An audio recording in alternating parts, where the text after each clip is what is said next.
for 16, this one you have to review a little bit of trig first.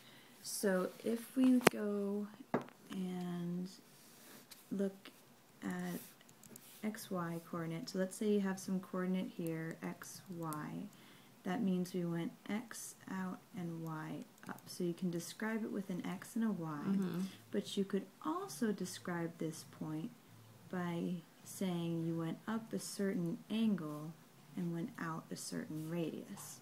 Oh, yeah.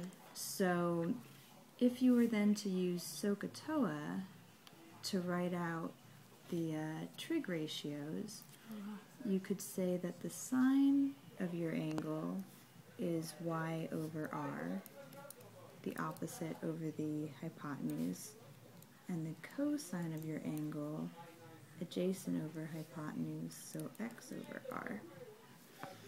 And so if solving for y, you get y is r sine theta and x is r cosine theta. So what that tells me is that any point xy can be written instead as r sine theta, r cosine. Oops. Reverse that.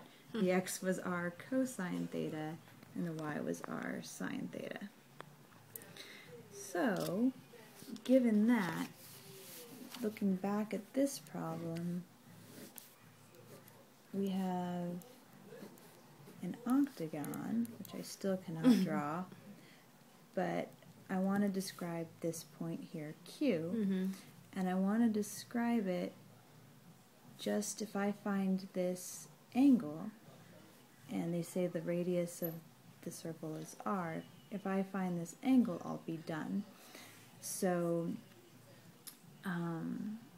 the octagon is divided up into 8 triangles, and if I want to find the degree measure in one of those, I've got 360 degrees in that full circle.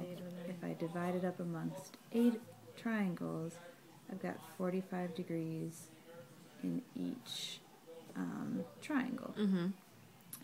And this angle, now that I've made a huge mess of it, but that angle is composed of 1, 2, and a half triangles. So my angle is 2 and a half triangles. So it's 2.5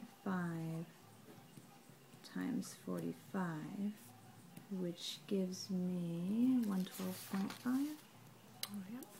Cool. So that's my angle, but I think in the test they want you to convert that to radians. Oh, wait, what is this one saying? It says 22.5 times 90. Oh, I think I, instead of doing 2.5, I did, I found out that a half of one of these would be 22.5. Okay. And so I added